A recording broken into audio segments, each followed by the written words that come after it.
أعزائي مشاهدي ومتابعي كل الكورة في كل مكان، يعني بشكل موافق كده تم إيقاف مباراة الأهلي والميراث في كأس العالم للأندية، وناس كتيرة جدا بتسأل ليه تم إيقاف المباراة. يعني حبينا نبقى لايف معاكم كده ونقول لكم إن إيقاف المباراة تم بسبب صواعق وسوء الأحوال الجوية، على أن يتم العودة مرة ثانية لاستئناف المباراة في حال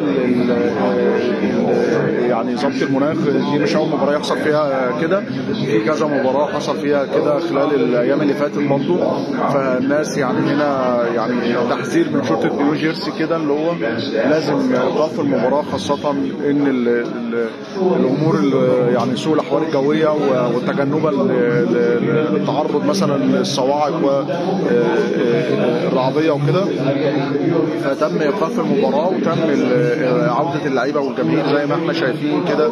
يعني اللعيبة رجعت اوضه اللبس والجماهير طرقت الملعب كله لحين يعني عودة المناخ مرة ثانية. وزي ما انتم شايفين كده يعني دي جماهير بالميراث اهيت، وزي ما احنا شايفين كده يا جماعة هو الملعب فاضي خالص وابتدى يفضى خالص تجنبا لتعرض اي مشجع او لاعب او اي حد داخل ارض الملعب للصواعق. وزي ما احنا شايفين اللعيبه كده او الجماهير بتترك الملعب واللعيبه دخلت خلاص الى غرف الملابس. وزي ما انتم شايفين كده الملعب فاضي خالص، ويعني والشرطه بتطالب الجماهير بالميراث بمغادره الملعب، خاصه في ظل يعني صعوبه الاجواء وتجنبا لتعرض اي حد داخل الملعب لاي صواعق. وزي ما احنا شايفين الملعب فاضي تماما، ويعني والمباراه سوف تستأنف يعني فور التأكد من سلامة أو من يعني اعتدال الجو مرة ثانية، وإن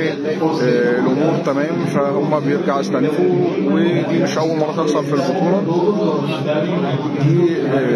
يعني زي ما انتم شايفين كده الأجواء، والشرطة بتجبر الجماهير اللي هي لازم تخش في المباريات داخل الاستاد لحفظ سلامتهم.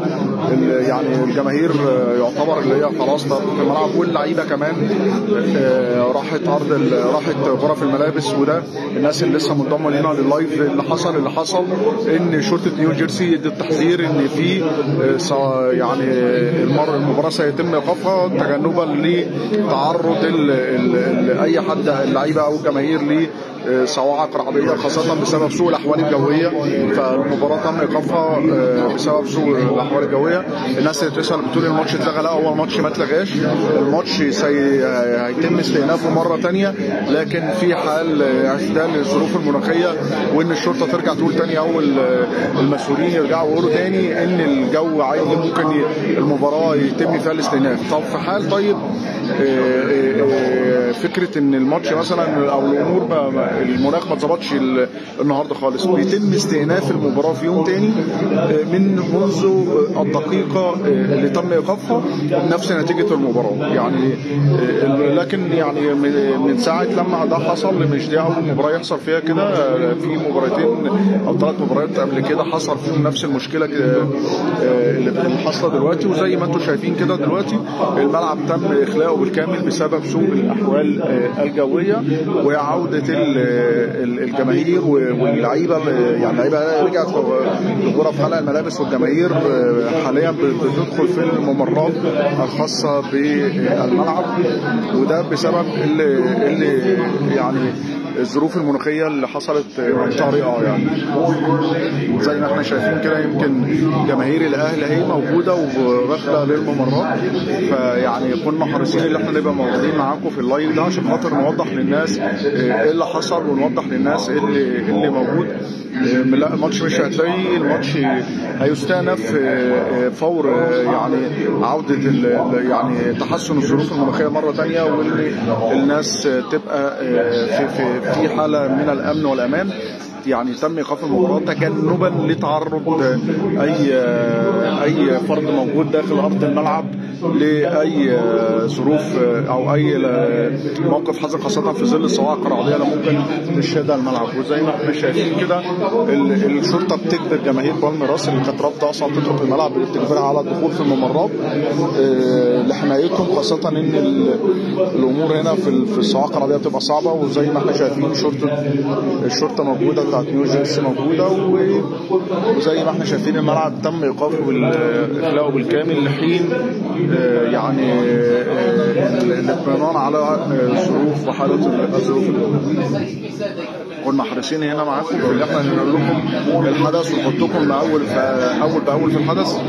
وزي ما انتم شايفين كده ان الملعب تم اخلاءه بالكامل لسلامه الافراد اللي كانوا موجودين فيه، سواء لعيبه او جماهير او مصورين او منظمين فيفا او منظمين المحليين. ده يعني اجراء طبيعي بيتاخد في مثل هذه المباريات. وزي ما احنا شايفين دلوقتي كده اللي بيدور واللي بيحصل، كنا حريصين في كل الكره اللي احنا نحطكم معانا في الموضوع ونفهم الناس، عشان خاطر المباراه تم ايقافها بشكل مفاجئ، فالناس ابتدت تسال وتستفسر. فاحنا يعني حريصين ان احنا نحطكم معانا في الاجواء اول باول على طول. فبالتالي دي الموضوع كله. الموضوع ده يا جماعه عشان خاطر الناس اللي لسه منضمه لينا لللايف، القصه وما فيها ان تم ايقاف المباراه بسبب تحذير من شرطه نيو جيرسي لسوء الاحوال الجويه وامكانيه الحدوث صواعق رعديه. فبالتالي الحكم انتي تايلور الحكم الماتش طالب الفريقين بالانسحاب من الملعب فورا والاتجاه الى غرف الملابس. وكمان المنظمين طالبوا الجماهير بالذهاب الى الممرات الخاصه ب استاد ميتا لايف، عشان حرصا على سلامتهم. الناس اللي بتسال هل كده الماتش اتلغى ولا ما اتلغاش؟ لا، الماتش ما اتلغاش، الماتش سيعود للاستئناف فور يعني الاطمئنان على حاله الطقس، وفور الاطمئنان على يعني استقرار الطقس او الظروف المناخيه مره ثانيه. وفي حال لو ده ما حصلش النهارده هيتم استئناف المباراه في يوم ثاني من نفس الدقيقه وبنفس النتيجه. يعني كده يعني يا ريت نكون احنا وضحنا الناس ايه اللي حصل في المباراه وايه اللي تم في المباراه. فالناس كده هي يعني كنا حريصين ان احنا نطمنهم ونفهمهم ايه اللي حصل بالظبط. ودي مش اول مباراه يحصل فيها في البطوله كده ليه، لكن في مباراتين تانيين حصل فيهم كده. وزي ما احنا شايفين كده الجماهير النادي الاهلي موجوده في الممرات وموجوده تحت المظلات تجنبا لحدوث اي صواعق. ونتمنى السلامه للجميع، يعني بعيدا بقى عن اي حاجه تانية وبعيدا عن اي ظروف او اي نتائج حصلت. كنا حريصين ان احنا نبقى موجودين اللي احنا ونفهمكم ايه اللي حصل عبر كل الكوره، خاصه ان يعني التساؤلات كترت مره واحده والماتش تم ايقافه بشكل مفاجئ. فبالتالي الناس ما تقلقش، هي ده حصل قبل كده في كذا ماتش في البطوله، واللي تم ايقاف المباراه بسبب سوء الاحوال الجويه وبسبب صواعق رعديه وتجنبا لحدوث اي لا قدر الله يعني مشاكل او اي كوارث طبيعيه في ارضيه الملعب المباراه. فبالتالي كان لازم يتم اخلاء الملعب بالشكل اللي انتم شايفينه كده. ويمكن الجماهير بالميراس كانت رافضه اصلا ان هي تسيب الملعب وتطلع، لكن المنظمين وشرطه نيو جيرسي اجبرتهم على ترك المباراه. وزي ما احنا شايفين يمكن كل جماهير النادي الاهلي بلعبته ودنيته الملعب اصبح فاضي تماما لحين عودة أو استقرار الظروف المناخية مرة ثانية من أجل العودة واستئناف المباراة مرة أخرى منذ يعني وقوفها ومنذ الدقيقة التي تم إيقاف فيها المباراة وبنفس النتيجة. فده تفسير للي حصل دلوقتي في ملعب ميتا لايف خلال مباراة الأهلي وبالميراس البرازيلي، واللي متأخر فيها الأهلي بهدفين دون رد. ونتمناها بإذن الله إن شاء الله اللي هو يعني بعد الراحة دي اللي هو يرجع بأمر الله إن شاء الله في النتيجة مرة تانية. يعني دي كده تفاصيل اللي حصل عشان خاطر نبقى الناس فاهمة ايه اللي حصل في الماتش بالظبط او ليه تم ايقاف المباراة. هنعيد تاني عشان خاطر الناس اللي لسه داخلة معانا في اللايف. اللي تم ايقاف المباراه بسبب سوء الاحوال الجويه والصواعق وتجنبا لحدوث اي صواعق رعديه، وبناء عليه تم ايقاف المباراه. واللعيبه دخلت غرف الملابس والجماهير كمان راحت المباراه، وده بسبب تحذير من شرطه نيو جيرسي، وبناء عليه تم ايقاف المباراه. وكمان هنا يعني التحذيرات دي وصلت في رسائل كمان كده في نصيه لكل الناس اللي موجوده في ولايه نيوجيرسي. وزي ما احنا شايفين كده تم اخلاء المباراه،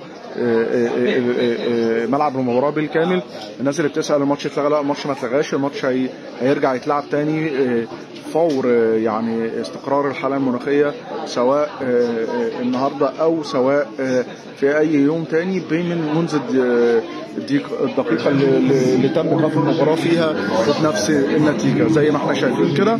ويعني انتظرونا في كل ما هو جديد عبر كل الكوره وكل ما هو يخص كاس العالم للانديه في امريكا. فبالتالي احنا كنا حريصين ان احنا نفهمكم ايه اللي دار وايه اللي حصل بالظبط، ونفهم الناس ايه اللي حصل بالظبط. واتمنى تكون الناس تفهمت وفهمت ايه اللي حصل وليه المباراه تم ايقافها. شكرا لكم مشاهدي ومتابعي كل كره في كل مكان، وانتظرونا في كل ما هو جديد. شكرا لكم.